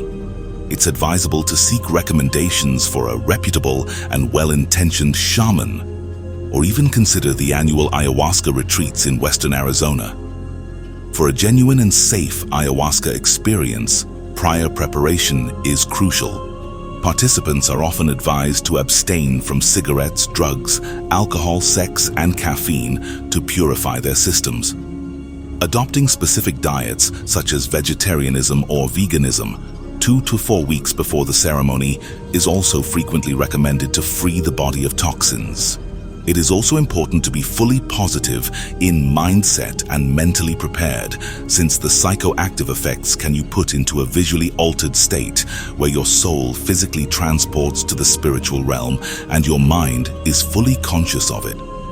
Physical manifestations like nausea or tremors might be experienced, viewed by many as a necessary release of negative energies. Ayahuasca ceremonies traditionally occur at night. Participants sit in a circle in a space treated with reverence, guided by the shaman who may sing Icaros, sacred songs that summon spirits and guide the journey. Each individual embarks on their unique voyage after consuming the brew. The journey with ayahuasca can be intensely personal. Some might traverse galaxies, meet ancient spirits, converse with extraterrestrials, visit planets, or gain insights into personal questions or traumas. It is even known that most meet with the spiritual being known as Mother Ayahuasca. In these visionary journeys, she is often perceived as a wise, nurturing, sometimes challenging, and always profoundly powerful presence. Many describe her as embodying the spirit or consciousness of the ayahuasca plant itself. She may come in the appearance of a beautiful physical snake woman, or even as a unique blue-greenish tiger. It is said once people encounter Mother Ayahuasca, their lives change significantly, and they realize who they are. Emerging from this dreamlike state often brings newfound clarity. Relationships might be reevaluated, personal traumas that might find closure, or life's purpose might resonate more clearly. Popularly, Steve Jobs, the founder and creator of Apple, was said to have visited India and Peru and consumed not only psychoactive drugs like acid, but participated with ayahuasca as well. However, ayahuasca's power demands respect. It's not a journey for everyone, and its deep effects warrant careful consideration, since it is meant only for spiritual use and not recreation. To not feed into this tenet can lead to mental instability, like with any substance on Earth. Supervision by experienced shamans is paramount, ensuring a safe setting and time for post-ceremony reflection and integration. In essence, ayahuasca stands as a testament to ancient wisdom and Mother Nature, a beacon for modern spiritual seekers, and an intriguing portal to the vast mysteries of existence.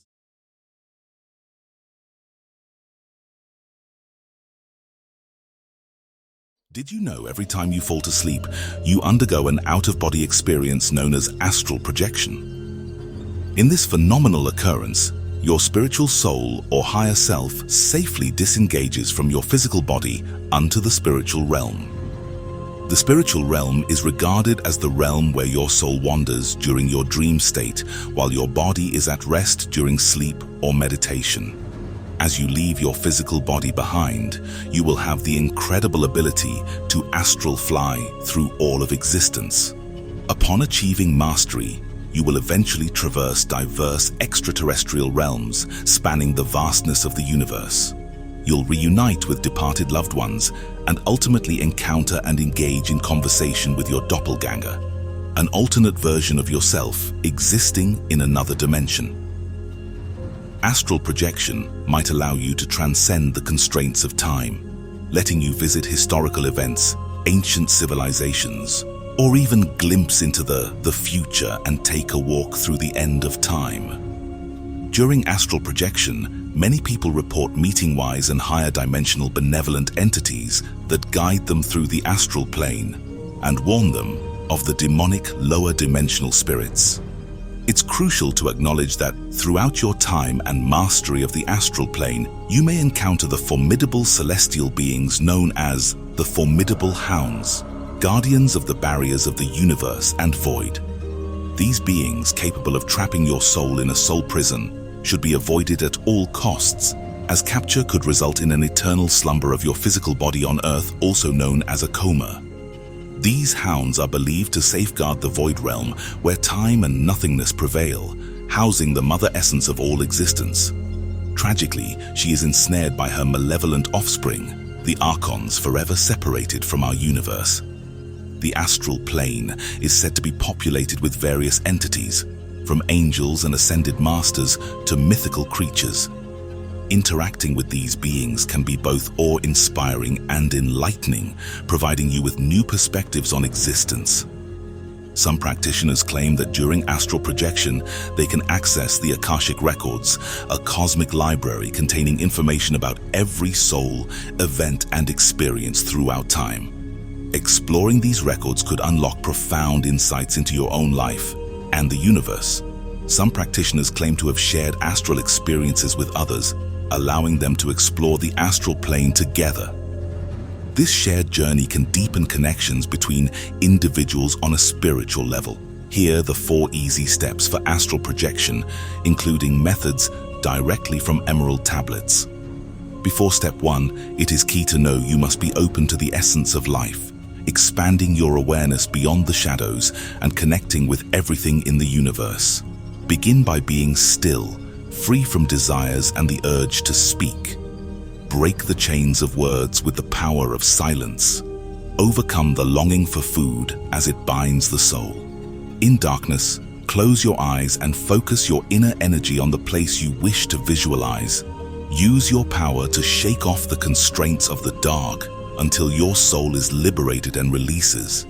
Step 1 is to choose the right time and mindset.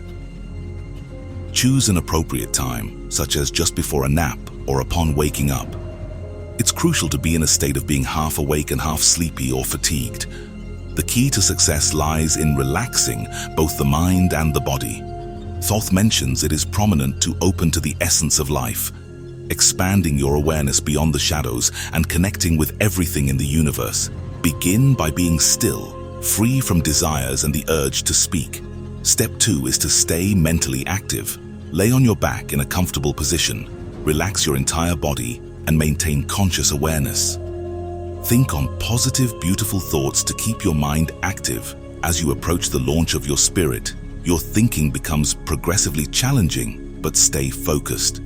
Close your eyes and focus your inner energy on the place you wish to visualize. Be sure you have not eaten and your stomach is not full, for food weighs your spirit down and keeps you tied to your physical body. Step 3 is to set your intent. During the process, declare your intention to astral project. Keep arms to your side and legs straight and focus on the ceiling to maintain the process of relaxation. Remember to stay relaxed, as fear can disrupt the experience abruptly. Step 4 is explore the astral realm. By step 4, your soul will begin the vibrational process of leaving your body after 15 to 20 minutes of prior steps. You will feel a slight pull or tug near your chest, and your soul will start moving out of your body. In a profound discourse found within a 36,000-year-old Egyptian text, Thoth, the Atlantean priest king, who is an Anunnaki extraterrestrial, explores hidden knowledge on astral projection and his soul-threatening encounter with the non-living guardians of the barrier and void in the Emerald Tablets. In Tablet 6, second verse reads, "Far have I been on my journey though through space-time, even to the end of the space of this cycle. Once, in a time past, I approached the great barrier, and saw on the shores where time exists not, the formless forms of the hounds of the barrier. Hiding in the mist beyond time I found them, and they, scenting me afar off, raised themselves and gave the great bell cry that can be heard from cycle to cycle, and moved through space toward my soul. Fled I then fast before them, back from time's unthinkable end. But ever after me pursued they, moving in strange angles not known to man. On the grey shore of time-space's end found I the hounds of the barrier, ravening for the soul who attempts the beyond.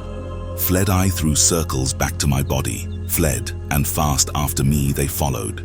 After me the devourers followed, seeking through angles to devour my soul. Know ye man, that the soul who dares the barrier may be held in bondage by the hounds from beyond time, held till this cycle is all completed and left behind, when the consciousness leaves. Entered I my body, created the circles that know not angles, created the form that from my form was formed, made my body into a circle, and lost the pursuers in the circles of time. But even yet, when free from my body, cautious ever must I be not to move through angles, else my soul might never be free.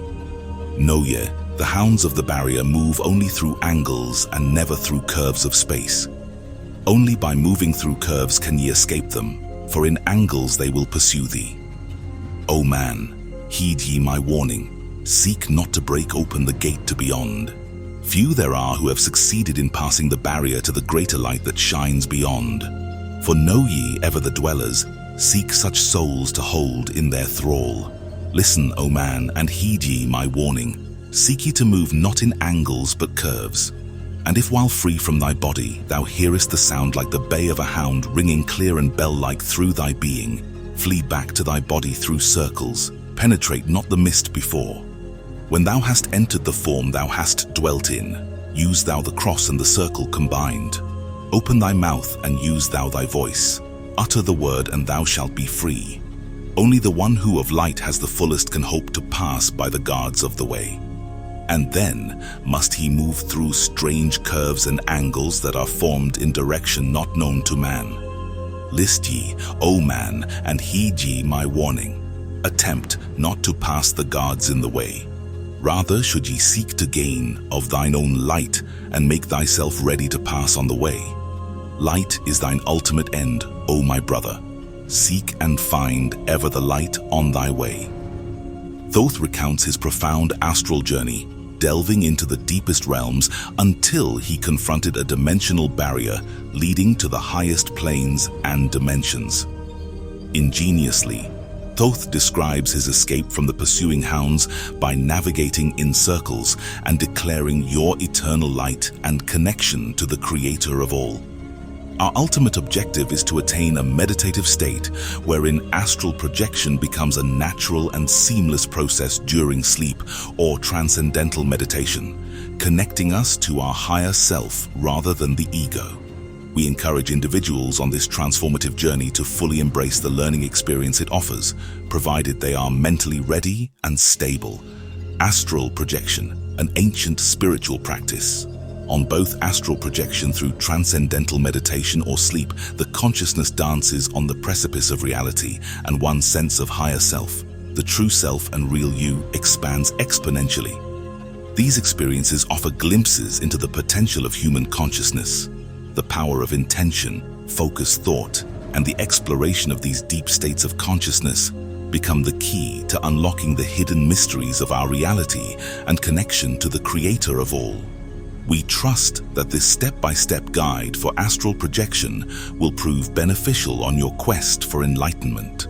The guide encompasses essential practices such as setting clear intentions, conducting reality checks, waking up during the night, and employing mantras. The key elements for success in this endeavor are patience and consistency, as each attempt signifies progress along the path. We also recommend reading Mari Silva's Astral Projection books for ethereal information on the astral plane, and Billy Carson's Compendium of the Emerald Tablets for more knowledge on Thoth, the ancient extraterrestrial. If you like this video, please like, share, and subscribe to Astral Legends for more unveiling of ancient myths and legends.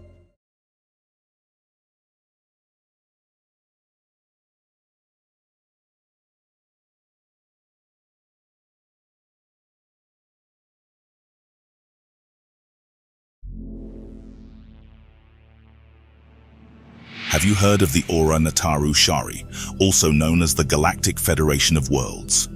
According to NSA-released documents, the Galactic Federation is an organization uniting various sapient species of the galaxy. It was formed a few hundred years before the humanoid expansion of Orion, with guiding principles to maintain peace in all galaxies, serve others, raise consciousness levels, and uphold justice and freedom for all species in every star system. Most of the GFW are alien humanoids of varying types with diverse skills and abilities, united for peacekeeping, combating the Chiaka Empire, and healing the primordial mother of the cosmos. Many leaders within this group, particularly the Council of Five, resemble Earth's fictional comic book Superheroes, which has inspired stories such from DC Universe's Justice League and Stan Lee's Marvel's Avengers. There is an even smaller allied group with the Federation known as the Orion League and United Worlds Alliance, reminiscent of the Power Rangers. In December 2020, General Haim Eshed, the 87-year-old former head of Israel's space program, revealed that the United States and Israel have been in contact with extraterrestrial civilizations for several years, and have finally formed a relationship with the Galactic Federation after once being under the sway of the Reptilian Empire. In an interview with Yediot Aharonot, he claimed that this cooperation includes a secret base on Mars where Americans and extraterrestrial representatives are beginning to collaborate. He also suggested that former American President Donald Trump was discouraged by the Federation from disclosing its existence to the world until the world is ready and introduced appropriately. The Galactic Federation's existence has inspired Earth's major science fiction works such as the Star Trek series, Babylon 5, Guardians of the Galaxy, Men in Black, and Star Wars. The Galactic Federation of Worlds was established following the ratification of the Council Reformation Act over 30 million years ago in the fifth dimension. Prior to this, there was significant unrest in the galactic community regarding the tyranny of the Chiaka Empire, colonization, slavery, and genocides. After the Orion-Lyran Wars ended, many systems and colonies had developed and declared independence, becoming sovereign nations. However, these new governments were often overlooked in the council, as the elected representatives primarily focused on their own planet's interests and eventually fell into the hands of the Draco-Chiaka Empire and their alliances. A small, diverse planetary system was inhabited and colonized by the Draco. Eventually, a fierce war broke out with the land's natives. The children of the Nabu and Akari peoples were enslaved at young ages, similar to human trafficking on Earth. This species remains childlike in appearance throughout their lives, even as they age normally. Amidst this conflict, there was a perilous mission to rescue systems suffering from slavery or genocide by the Chiaka. Council member Alessia Eso and Ambassador Raul Mourinho of Beckenstein initiated a push for a reformation of the galactic governments to dissuade them from dealing with the Draco reptilians and their collectives. This movement garnered unexpected support from across the galaxy, and in 2235 CE, the Reformation began. Over the millennia, elections were held on every planet associated with the Citadel to elect council members for the new Galactic Council. In early 2240, the new council voted to decide the composition of the executive branch, the High Council. As expected, Aiso and Mourinho were among the five elected, along with Udnat Gort of Tuhanka, Councillor Tiberian of Vega, and council member Queen Tiamat of Orion, who replaced Turian counselor Sparatus. Following the Reformation, the Federation reorganized trade routes and alliances and began admitting new nations to the Council. The military was also revised. With the ratification of the Galactic Forces Assignment Act, every nation was required to contribute troops to form the Federation military. The organization consisted of several forces, with the bulk of the military composed of humanoid species and insectoid soldiers. By 2250, the Federation had amassed a force equivalent to the alliances of the Chikr Empire. The Galactic Federation became the main political state of the Milky Way, aka Mutter's Spiral, following the decline of the Earth Empire at the turn of the 4th millennium. It was still operating as of the 40th century. Species whose homeworlds or members include Alpha Centaurans, humans, Ice Warriors, Arcturians, Vegan, Pakars, Pleiadians, Lyrans, and many more from thousands of galaxies. Federation members still enjoy full political authority within their own territories, as the Federation Council is forbidden from directly interfering with internal matters of its member planets. The Galactic Federation of Worlds then united as peacekeepers and holders of justice in this galaxy and even interdimensionally. The main task for the GFW is to raise awareness among Earthlings about the subversion of their societies by the Chakra Reptilian Empire, Orion Grey Collective, the Maitre, and Keely Tokarit, helping to identify and expose corrupt institutions and elite manipulation in liaison with these enemies. The GFW now monitors and develops strategies against advanced mind control technologies that the Draco Empire is using on Earth.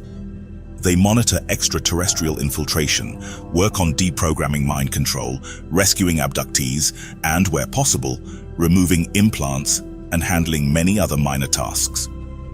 The main races that are members of the Federation's Council are involved in assisting Earthlings in these efforts.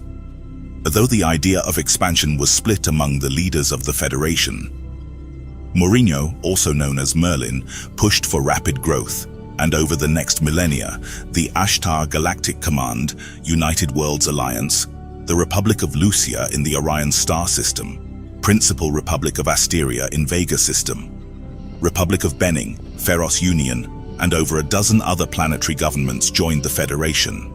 The total number of governments with seats on the Galactic Council had reached 52. The Council of Five was then established as a higher branch of the Federation. The Council of Five is based in the Orion area and was formerly known as the Council of Nine, created by the Elmanuk from Ardamant and now composed of these 5 races only: Aurela, Igoroth, Ginovo, Radan, and Emetha. They have been involved in protecting Earth long before the creation of the Galactic Federation of Worlds, which they later joined as Council representatives. They have monitored your species since its days as organisms floating in your oceans, witnessing its evolution into primates, the meddling of the Anunnaki, the various Earth colonizations from all parts of the galaxy, the arrival of evil empires, and the territorial alien wars on Earth. The Council of Five, currently led by the Egoroth, has met with Earth leaders on many occasions, attempting to influence their decisions with wisdom, a task that has proven quite difficult. Unlike the Federation's prime directive, the Council of Five does not adhere to a rule of non-intervention. They view intervention as necessary to help incapable worlds avoid fatal mistakes that could lead to destructive paths. The Council met with Earth leaders in 1944 and more recently in August 2013 to discuss the threats posed by the Orion and Chakra empires, the Cabal alliances of Amun-Ra, and the aftermath solutions of non-intervention. The Andromedan Council is akin to a United Nations of our galaxy, also known as the Zenatian Alliance, consisting of 133 representatives from planetary systems and races. The Andromedans are the race that taught the Pleiadians their cosmic wisdom and technology. They possess psychic abilities akin to Professor X in Marvel Comics. The Council members are spiritually advanced and have sent envoys known as starseeds to Earth with a mission to help develop higher Christ consciousness. Operating for thousands of years, they adhere to strict codes and guidelines of conduct. they do not see themselves as saviors, as they believe human souls gain nothing by being saved, as it detracts from their own evolutionary experience of finding the creator of all and the source within themselves. The Andromeda constellation is located 44 light-years away from Earth and contains 16 main stars with at least 24 confirmed exoplanets.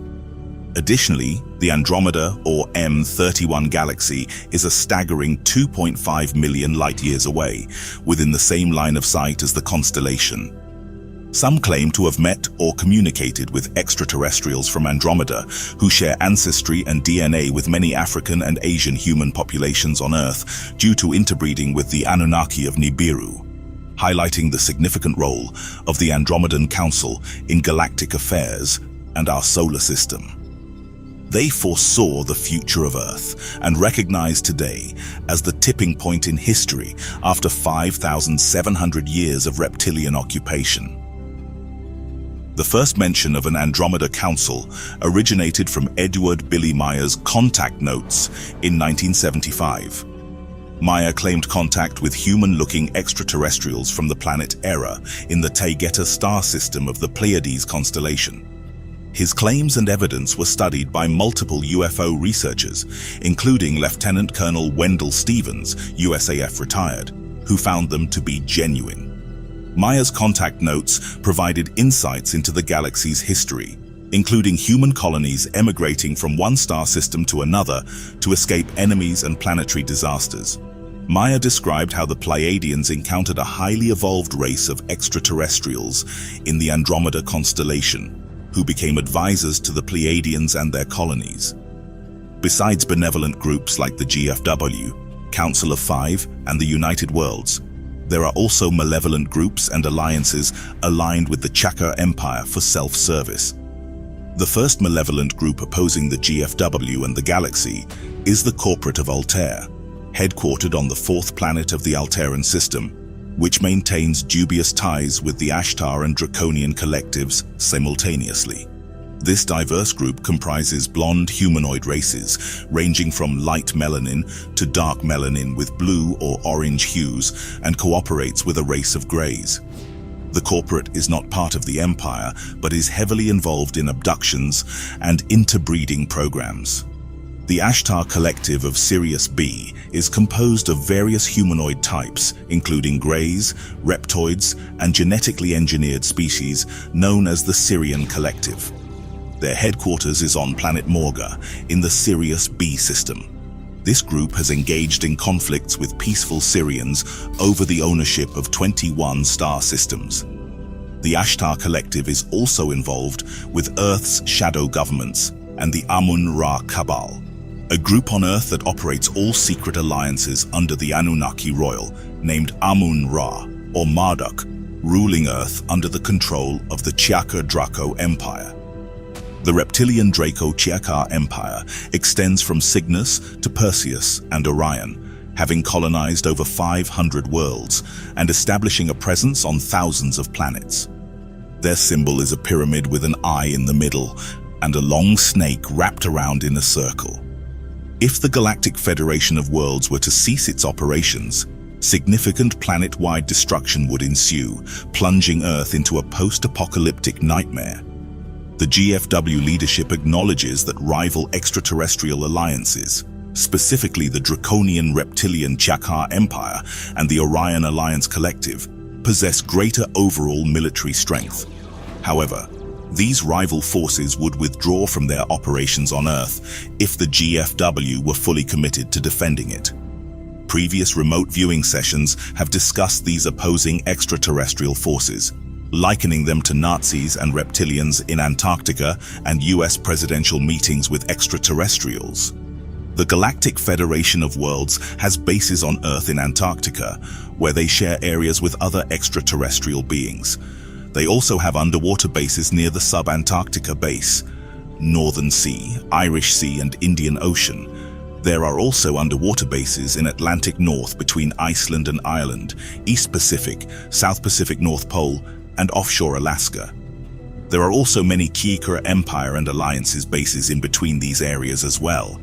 If the Chakra wins the war, the governments of all worlds will utilize coordinated attempt of the Cabal to deceive the public that aliens are coming to invade and destroy Earth. They will use an advanced technology that will fool the public in believing in going to war and spending trillions for more mass weapons of destruction and genocide. There are two main reasons for this situation. First, the membership of the Galactic Federation of Worlds is divided. While most members clearly want to help, there are significant doubts within the organization about their actual capabilities, particularly in terms of military strength. Earth is a relatively backwater planet on the periphery of the galaxy, which works in your favor. If opposing galactic forces were to make a major effort to stop the Galactic Federation of Worlds from assisting humanity, it seems clear that those opposing forces could potentially overpower the Federation. However, the calculation is that the opposing forces might not deem Earth worth a major confrontation at this time, especially if it would be costly. The Draconian Empire and the Orion Alliance have fortunately lost their grasp on Earth in 2021 thanks to efforts of the Council of Five and GFW collectives. Many Chakra minions are in hiding and still control assets, allowing them to still manipulate humanity's destiny if humanity does not fight back.